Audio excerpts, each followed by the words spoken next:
Здравейте! Намираме се на ВЕЦ НИК 60 на река Забърцка. Едно изключително масивно съоръжение. В коритото на реката при посещението не се изпуска капчица вода. Една заседяла локва от не знам кога с отровен цвят. Ето съоръжението. Това е зад баражното езеро. Огромен бълбукаш гьол. Вижте му състоянието. Огромно съоръжение. Стената е висока от порядъка на 20 метра. Ще ви покажа абсурдния рибен проход, който между другото струва също адски много пари. В какво състояние?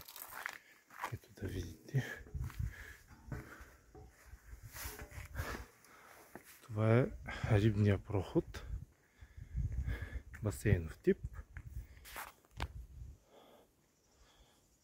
Но виждате, тук вода не тече през него никаква. Ето. Много застоява вода в рибния проход. Забележете тук какво има. Тук има савак на входа на рибния. На входа за водата, изхода от рибния проход имаме савак. Също едно иновативно решение.